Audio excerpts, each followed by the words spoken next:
মেসিকে দেখানোর নামে তৃণমূলের তোলাবাজি, কোটি কোটি টাকার দুর্নীতি, চাঞ্চল্যকর দাবি বিরোধী দলনেতার। যুব ভারতীতে চড়া দামে খাবার জল, চিপস বিক্রি নিয়েও সরব শুভেন্দু অধিকারী।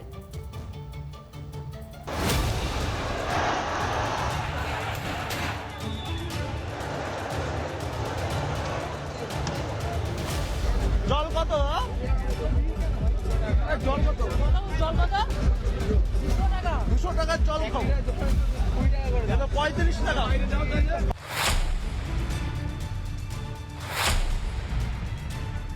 20 টাকার জলের বোতল 200 টাকা এলো, 10 টাকার চিপস 100 টাকা হলো, 25 টাকার কাটা ফলের প্লেট 250 টাকায় বিক্রি করলো। এই ভিতরে ঢুকলো কারা? শুধুই কি খাবার জল, কাটা ফল আর চিপস? মেসি দর্শনের নামে তৃণমূলের কুকীর্তির তো শেষ নেই। एक ग्लास का दाम कितना? 200। এমনই দাবি শুভেন্দু অধিকারীর।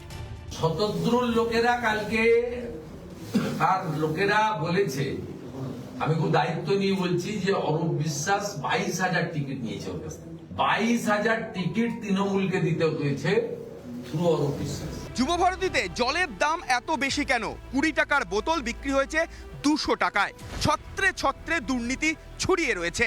এমনকি যুবভারতীতে মেসির যে অনুষ্ঠান, সেই অনুষ্ঠানের টিকিটও বিক্রি করেছে তৃণমূলের লোকজন। সেখানেও দুর্নীতি। দুর্নীতি ছাড়া কি কোনোভাবে এগোতে পারে না তৃণমূলের সরকার?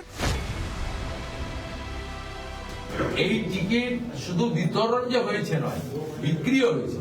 এটা কয়েকশো কোটি টাকার স্ক্যাম। এটা তো করাপশন হলো, শুধু চিটিংবাজি বা মিসম্যানেজমেন্ট নয়।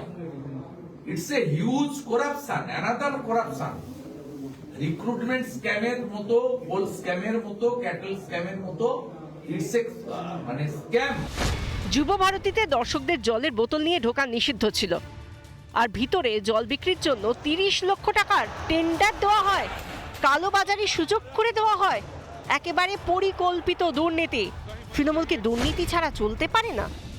এভাবেই বাংলাকে এগিয়ে নিয়ে চলেছেন মাননীয়া। রিপাবলিক বাংলা।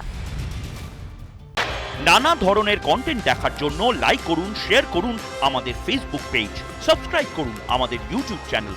পাশাপাশি অন্যান্য ব্রেকিং নিউজের জন্য অবশ্যই চোখ রাখুন রিপাবলিক বাংলায়।